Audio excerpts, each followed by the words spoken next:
Mute कर दे तो unmute ଅଛି।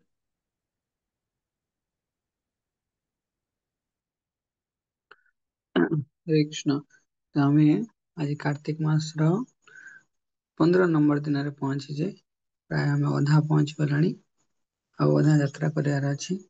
तो आम राधाराणी विभिन्न गुण वर्णना करते। राधाराणी विभिन्न विशेष कर 25 टी गुण अच्छी। ता भर जो गुणटा आम मान अच्छी ताहला राधाराणी करुणापूर्णा। राधाराणी करुणापूर्णा कहीं भौतिक जगत जीव मान को उद्धार करने। तो गोटे लीला रे राधाराणी शुद्ध भक्त एवं कृष्ण भगवान सहित आदान प्रदान करती। राधाराणी माधुर्य मय लीला कि भौतिक जगत सहित संपर्क को लीला माध्यम संपन्न हुए ना मोस्ट कंपैशनेट। तत्त राधाराणी करुणामयी। तो वृंदा देवी थारे पौर्णमासी भेटिले आ राधाराणी बहुत सुंदर करुणामयी गुण विषय कहते कि से कहते वृंदा देवी कि श्रीमती राधाराणी थारे गोटे बाछुरी को देखिले। जो बाछुरी पार्टी रे गोटे कुटा कुटा माने जो घास जो खाए बाछुरी गाई बाछुरी जो खाती कुटा से कुटा रे टिके शार्प थिला। तो से तार पाटी खंडिया जाइथिला। तो राधाराणी तांकर पूर्ण करुणामय स्वभाव रे बहुत दुख प्रकाश कले एवं क्रंदन करते। केवल से बाछुरी को देखिकी तार ये अवस्था देखिकी तापर से कौन कले कि कुमकुम इत्यादि नहीं कि से जो घा होता तो सेठी लगे देते। जीव गोस्वामी कमेंट करती लीला रे कि से बाछुरीटे से गाई को बिलोंग करुला। जो गाई क्षीर कृष्ण को ऑफर करिवार अछि। तेणु से श्रीमती राधाराणी देखिले कि से बाछुरी को मध्य से कृष्ण को संबंध रे देखुचंदी। सीधा सड़क से बाछुरी कृष्ण को संगे किसी संपर्क ना प्रत्यक्ष रूप से किंतु से गाई क्षीर कृष्ण को अर्पण हम। तेणु से गाईर से बाछुरी थिला से राधाराणी अधिक दयावान होती। तेणु राधाराणी स्वभाव अच्छी कि सबु किछि को एवं समस्त को से सब कृष्ण संबंध रे ही देखती। जदि बा से पूर्ण रूप से कृष्ण ठारे से निविष्ट होगी था कृष्णमयी था full of thoughts of Krishna तथापि से आम भले बद्ध जीव मान कंपैशनेट हुआ प्रोवाइडेड कंडीशन है कौन कि आमे तांको आड़ को टर्न करवा दरकार। कह जाए compassion is the sign of greatness. Krishna भी जो भीष्मदेव को विजिट करते कृष्ण सरसज्जा थे तो से अर्थात स्थिर भाव हाँपाई जाऊँगी।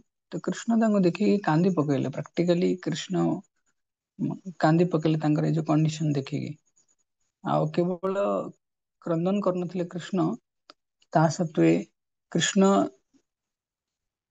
भूली गले निजे किए बोली कंपैशन नेचर पाई। तो प्रभुपाद बहुत इंटरेस्टिंग जिनस कहते कि से आमे कृष्ण को प्रत्यक्ष रूप से प्रणाम करने अपेक्षा भक्त माने भगवान जो मोस्ट कंपैशनेट नेचर को प्रणाम करते। भगवान भगवान नेचर भितर किसी अंतर नहीं तबे भगवान भक्त माने भगवान कंपैशनेट मोस्ट कंपैशनेट नेचर को कौन करती प्रणाम करती।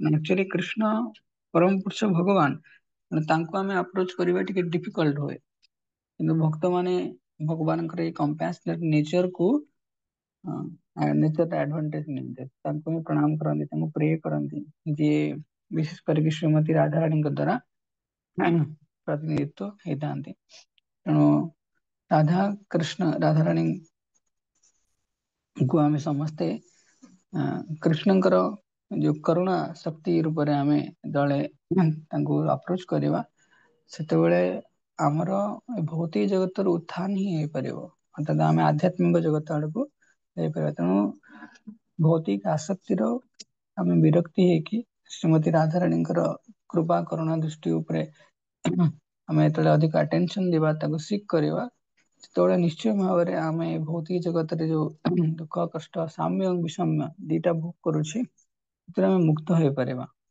ଆମ ପାଖରେ ଏଇ ଗୋଟିଏ ଜନ୍ମର ଚାନ୍ସ ଅଛି, ଏପରି କାର୍ତ୍ତିକ ମାସ ହିଁ ଅଛି। ତେଣୁ ଆମେ ସବୁବେଳେ ଶ୍ରୀମତୀ ରାଧାରାଣୀଙ୍କର ଉପସ୍ଥିତିକୁ ଆମେ ଅନୁଭବ କରିପାରିବା।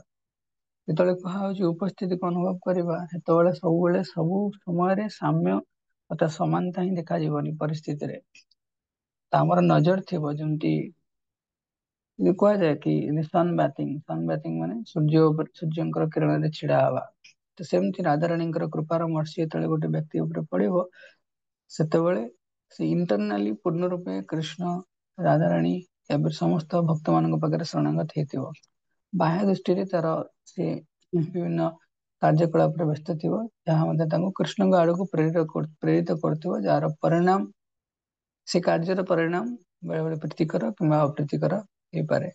କିନ୍ତୁ ତାର ଏସେନ୍ସ ସେ ସବୁବେଳେ କୃଷ୍ଣଙ୍କର ଏବଂ ଶ୍ରୀମତୀ ରାଧାରାଣୀଙ୍କର କୃପା ଭିକ୍ଷା କରିବା ପାଇଁ ହିଁ ତାକୁ ପ୍ରେରିତ କରୁଥିବ। ତ ବହୁତ ସୁନ୍ଦର ଗୁଣ ଅଛି। ଆମେ ଆଜି ଏତିକି ଶ୍ରବଣ କରିବା। ଠିକ ଅଛି। ବୈଷ୍ଣବ ପ୍ରଣାମ ମନ୍ତ୍ର। ବୈଷ୍ଣବ ମାନେ ବାଞ୍ଛା କଳ୍ପତରୁଷ କ୍ଷମାଶୀଳ ଦୟାର ସାଗର ଏବଂ ପତିତ ଜୀବଙ୍କର ଉଦ୍ଧାରକାରୀ। ଦୈନନ୍ଦିନ ଜୀବନରେ ଜ୍ଞାତ ବା ଅଜ୍ଞାତ ସ୍ତରରେ ଯଦି କୌଣସି ସାଧୁ ଗୁରୁ ବୈଷ୍ଣବଙ୍କ ନିକଟରେ ଅପରାଧ ହୋଇଥାଏ, ତାହେଲେ ପ୍ରାତଃ ମୁହୂର୍ତ୍ତରେ ସେମାନଙ୍କ ଚରଣ କମଳରେ କ୍ଷମା ପ୍ରାର୍ଥନା ମାଗିନେବା ଉଚିତ। वञ्चाकल्पतरुर्यश्च कृपा सिन्धुभ्येव च पतितानं पावनेभ्यो वैष्णवेभ्यो नमो नमः। अनंत कोटि वैष्णव की जय। जगत गुरु श्रील प्रभुपाद की जय। हरे कृष्ण।